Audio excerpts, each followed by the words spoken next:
I think we're going to start with Dr. Karthik Ram Pingali today. He's our dear brother, and a really incredibly knowledgeable and intelligent understanding of our body and how things work. So, anytime you kind of have conversation, any questions about how things work in our system, like he knows so much, and he's like studied so deeply, and he's also trained under our grandfather, who is a surgeon for over 60 years.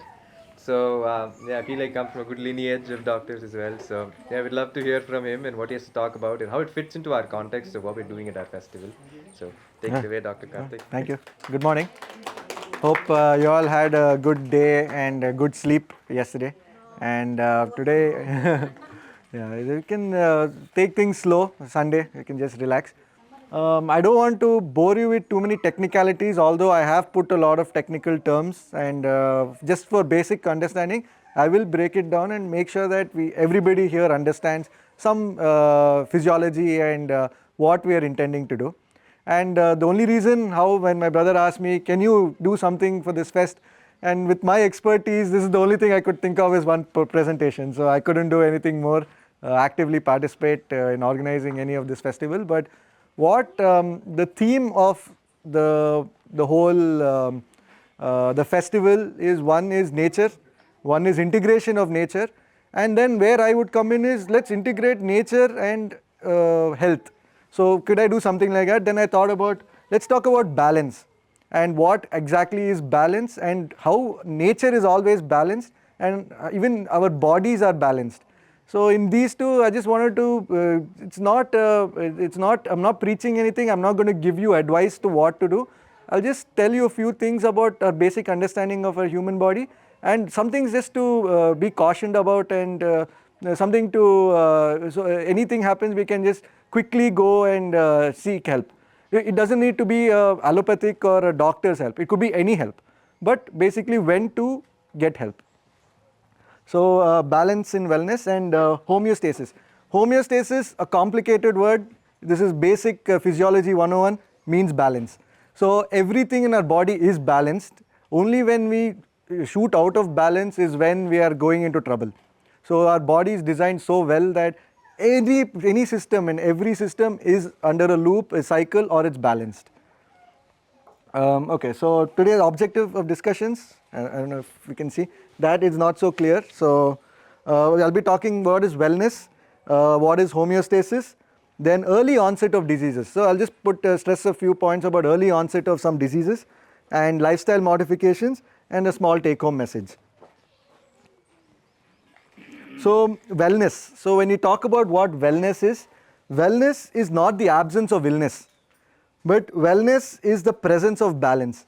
So if you just deeply understand this statement, you can still be ill, you can still have ailments, but you can still be in balance of it.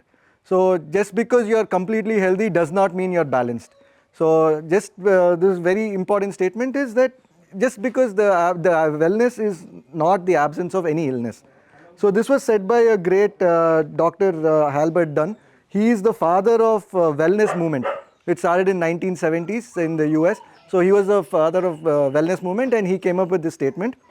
He tried to integrate the mind, body, spirit and with supportive of the environment. So he actually brought it into three domains. So the three domains are, first is the totality and uniqueness. Everybody is unique. Everybody has their own personality, their own body type and their own physicality. He put that individual in a safe environment. The safe environment could be at home, could be at work, could be your culture. That is a safe environment. And then he spoke about energy dynamics. Energy dynamics, first you have internal energies and you have external energies. The internal energies are your oxygen and food. That is what drives us the energy. And food we break it down to either glucose, lipids or proteins. So these are the internal energies. Then you have external energies. You have your radiation, the sun, the environment, the magnetic force. Everything has an impact. So he tried to compile all of this and try to bring a balance into this and saying to be balanced, all three have to come together. So homeostasis, this is where it starts getting little technical. Homeostasis, it is basically our body trying to achieve near constant conditions in the internal conditions within its physiological limits. So there is a physiological limit, there is a range. Anything within that range is a normal, and what we say is normal. The minute we exceed or we collapse is when we are going into disease processes. So the whole homeostasis means balance. The whole body is trying to do anything in its power, trying to put you into the physiological range. So there are a few physiological processes that I would talk about. So when there is a loss of this balance, loss of the homeostasis, is when you have disease process starting. So we have hormonal, that is endocrine system. You can have hormonal balance. Then you have biochemical balance. Then you have a physiological balance. And then you have an oncological process. So if anything of these go wrong, then you can start leading to diseases, is what basically I'm trying to say. So endocrine system, brain starts, it's the master gland, it's the master of all, and it controls other glands like your adrenal, your thyroid, your gonads, your sexual organs. All these are controlled by the brain, starting to stimulate microns of hormones which completely take over the body and do all the process in the background. So this is the main responsibility for your basal metabolic rate and your normal physiological function. All these functions are controlled by the brain with like a spick of hormones, and they're all in balance.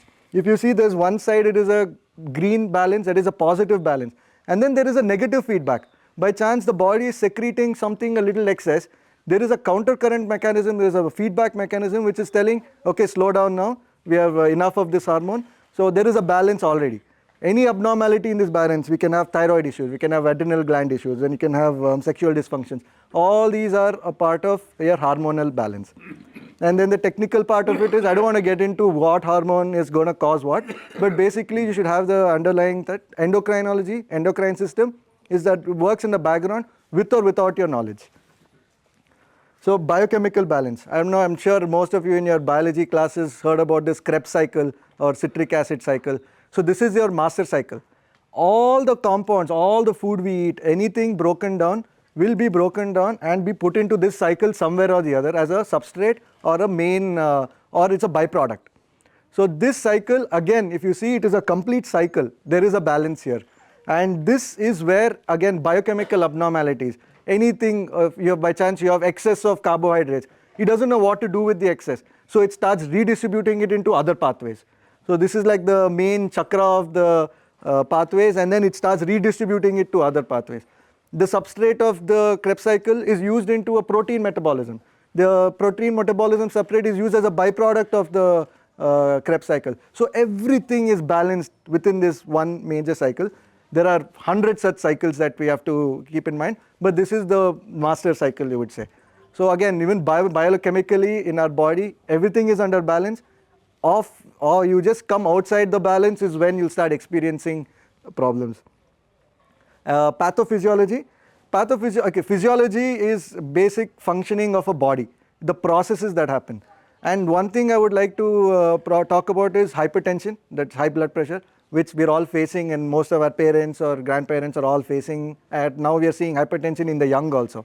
So this is the main core concept of how physiology can go wrong.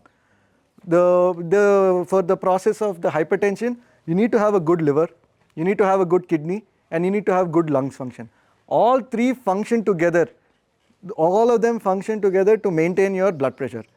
Any one of them going wrong, you'll start experiencing hypertension. Most likely kidneys are what is the most common cause, but you can have a liver abnormality causing hypertension, you can have a lung abnormality also causing hypertension.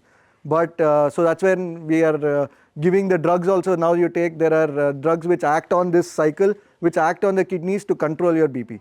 So I would say in physiology, if you want to understand the most hypertension, you can know back, you don't need medications, just get back to your core and try to bring your physiology back to its normalcy. Maybe there is a help in controlling hypertension. So because I'm in the department of oncology and oncosurgery, I would like to bring about, I want to try to stress about few things and just to core concept of what exactly it happens. What is oncology?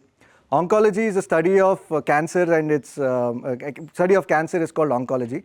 So I'm in the department of oncosurgery, so we do more surgeries than the medical treatment. But I would like to get to the concept of how a cell can get malignant. So this is a man called Nudd's two-hit theory of causation of cancer. So this man brilliantly understood that there are two hits to any cell. So the first hit, everybody has a normal cell. Well, where through the concept of genetics, the concept of mitosis, the normal cell comes out. The normal cell gets the first hit. It could be at the time of your time in your womb in your mother, during the embryogenesis, or it could be as soon as you're born and then the mutations start. So the first mutation, the first hit is the genetic mutation. So for that to happen, there are few oncogenes, proto-oncogenes, loss of transcription factors. All these can lead to the first hit. This none of us can do anything about. Nowadays there are genetic assessment, genetic studies for the child itself in the womb. They're doing genetic analysis.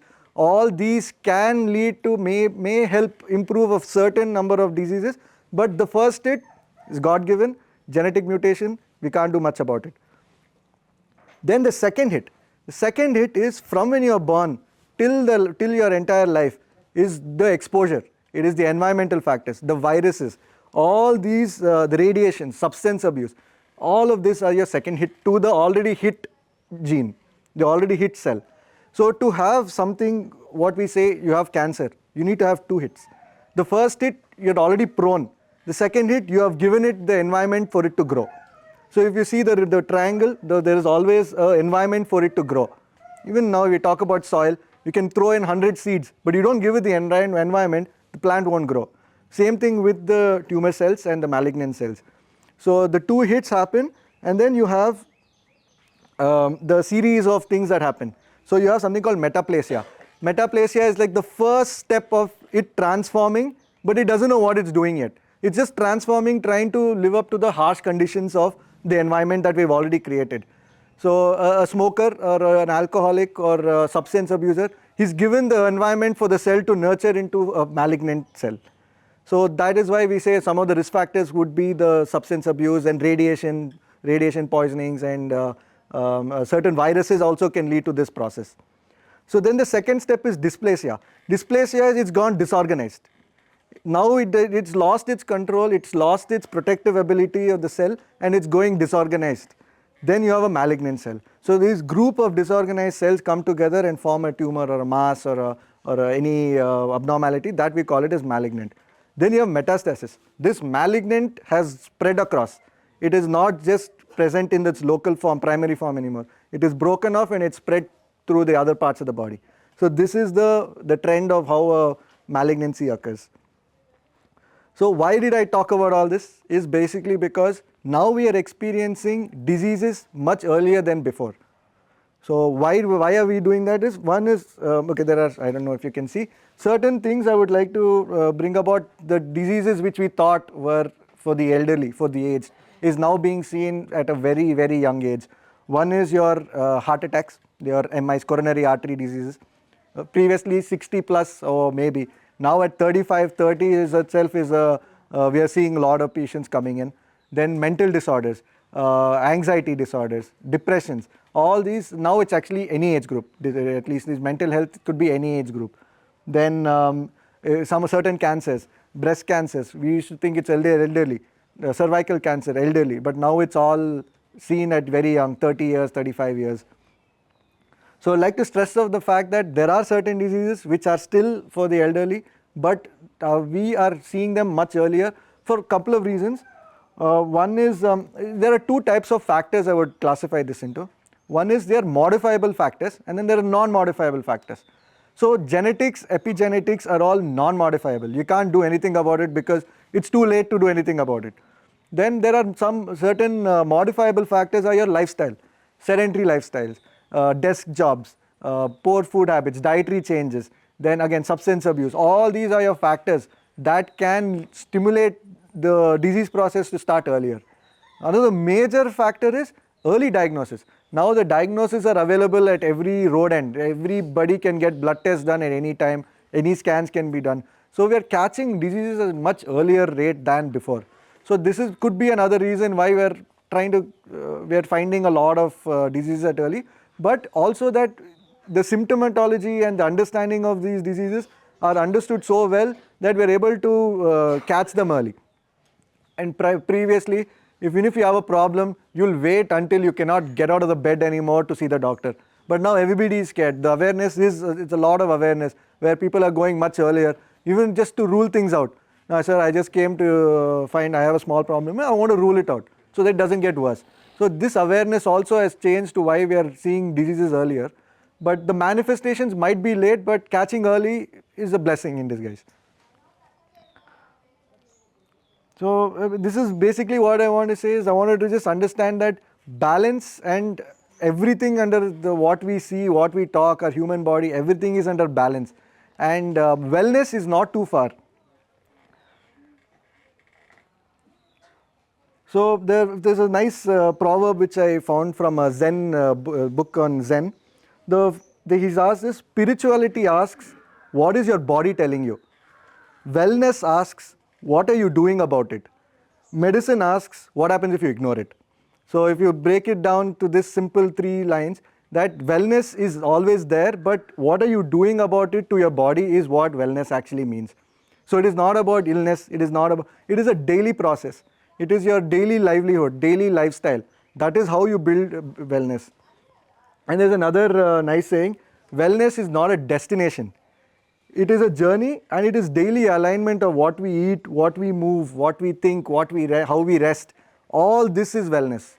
So going to the doctor doesn't mean you're well, and not going to the doctor does not mean you're not well. So it is a holistic environment where you have to take care of so many things: your good food, good nutrition, your places like this where you can just relax and take a breather. And then once things go out of hand, where you cannot take care of it yourself anymore, it's better to visit a doctor. Doesn't mean you have to visit the hospital to a doctor. There are spiritual healers. They are your Ayurvedic medications. You have chiropractors who can help you with some issues. You have sports medications, sports medicine, sport doctors who can take care of any joint abnormalities or joint pains. So there are so many variety of people who are trying to help you heal.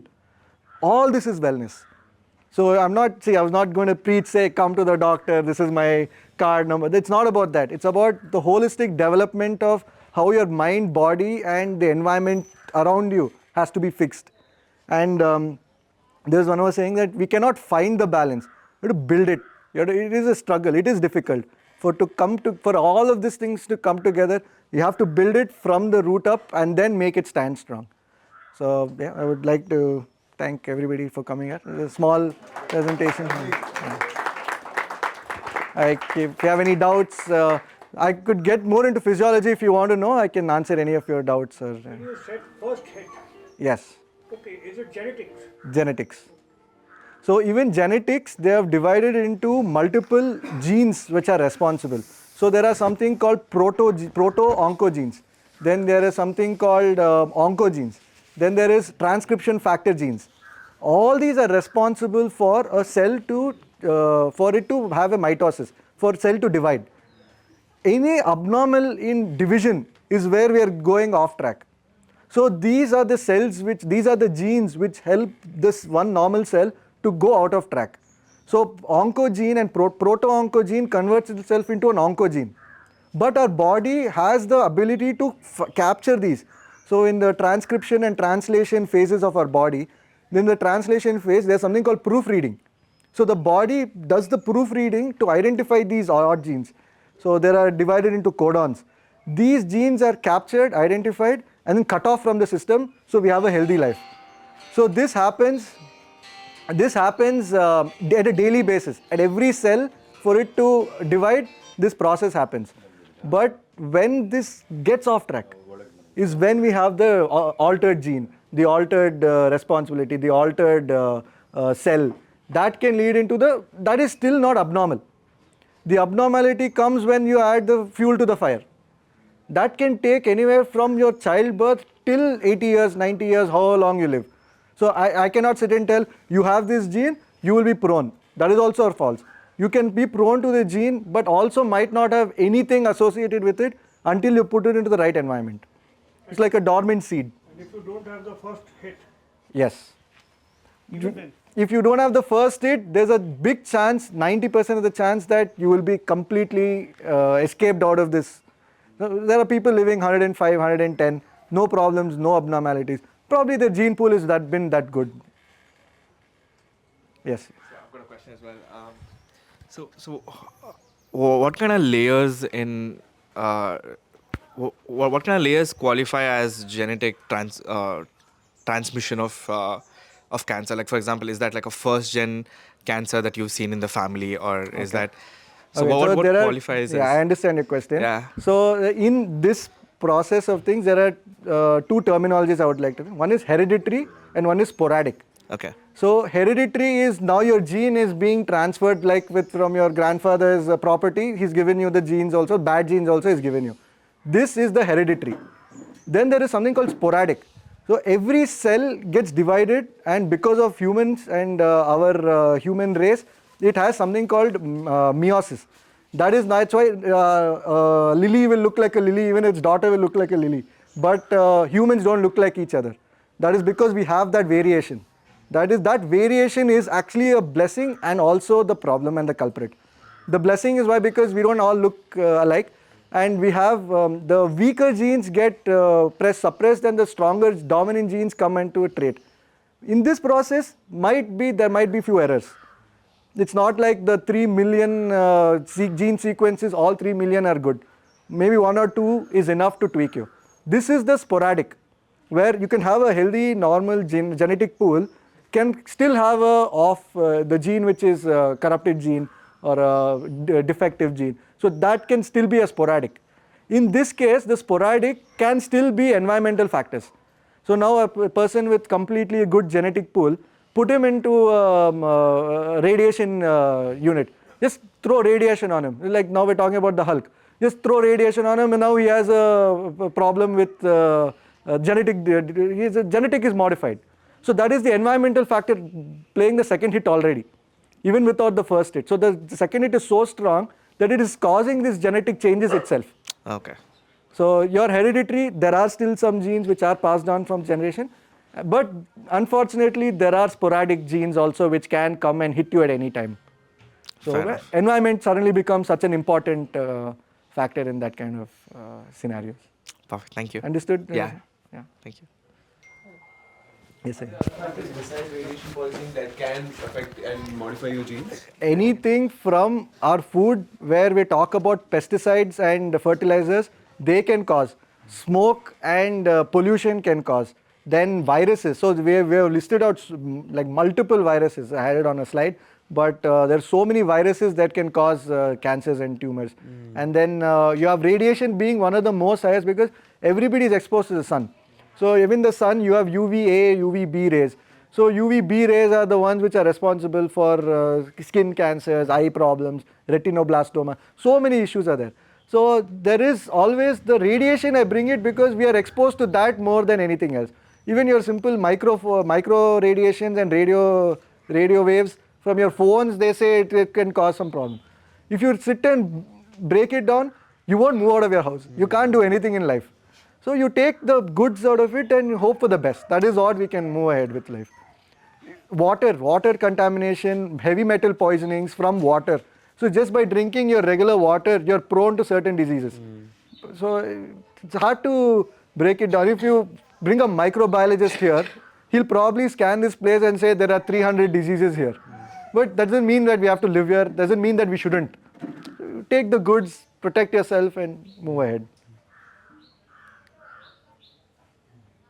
Even what we are seeing now with processed food, a lot of processed food, they're getting colon cancers. So the indigestion and the digestion of the products are good, but the indigestible chemicals and inorganic solvents, salts, all these are not be digested by the body, and they're forming a nice layer in our intestines. So even that is fine for now, for some time. That can cause chronic inflammation, chronic irritation, that can spring up some polyps. Those polyps can suddenly have a dysplasia which can become malignant. So now we're looking at a 20-year process. But it starts from food. So there's a lot of things that are identifying. Even our cars, when you enter the car, the benzene which is coated as a varnish or your polish, that the sun rays, when the sun rays fall on the your polish, it starts breaking down the benzene compounds. That is very harmful. Suddenly phenol, benzene with alcohol added stimulate to the benzene ring, that is also carcinogen. People get lung cancers, oral cancers because of just inhaling by sitting in the car, by a car parked outside for a long time. As soon as you open, you can get that the smell which you get into the car. That is the reaction from the polish from the cars. From the So even outside of the car, still coming in. No, the inside the polish inside the your front board, yeah, seat covers, Sure. plastic seats. So they say no, if I put the plastic seat cover, the seat will last longer. You might not last long as the seat covers do. So all these small things. Yes. Yes. How big is an effect of not adhering to the circadian rhythm and stuff? Okay. So circadian. Yeah. Could you repeat the question again? I was just asking how big is an effect of what you're saying due to non-adherence to following the circadian rhythm? So circadian rhythm has been devised in our body so well that all our hormones and hormone production and release maintain the timings of the circadian rhythm. And the circadian rhythm starts from the eyes. So there is a melatonin, which is a hormone in the eye, which gets produced only when it sees light. So every time you see light, it starts producing, mind knows, okay, it's morning. So it starts with the light entering your eye. This melatonin starts the whole process of the entire hormone production. And it starts with growth hormones, you have your thyroid hormones. All of them follow your circadian rhythm. It is important to keep, at least for the first prime years of your life, for a child especially, it is important to keep this rhythm is because the maximum hormone growth you need at that growing period. I would say you need a good sleep of 8 to 10 hours when you're a child, but as you grow, you can get away with 4-5 hours. So 4-5 hours of good sleep is good enough for your brain to get enough oxygen and enough glucose for it to start working. But the hormonal variations are not so significantly affected for a normal healthy human being. But when you start living this as your life, you'll start experiencing early satiety, the early problems, like early hormonal issues can occur if you're first simple, not enough rest, your work pressure, your entire body process starts coming down. Your stress, that will lead to your counter-regulatory steroidal hormone, will lead to diabetes, will lead to hypertension. So these are a small variations that can lead to a big problem in the future, but they're not immediate as such. Good sleep is good for everyone, but people can still live a good life by sleeping for 4-5 hours. But the early years, very important, very crucial in the early years. So a good 10 hours for a child is very essential. Yeah. Anyone? Yeah, sure. Oh, okay. I hope I've clarified some doubts. Any other doubt, anytime you can always call me, WhatsApp me. So if you want a basic understanding of our human body, what I understood is still maybe 5-10% of the entire thing is there to understand. So there's so many complex things happening simultaneously just to make us eat food. So that's how complex it is, and it's very fascinating to understand. I didn't even get into neurology. Neurology, it's like how much we don't know is how much we know also. That's very, very difficult topic to make others understand also. Very fascinating though. All right, thank you.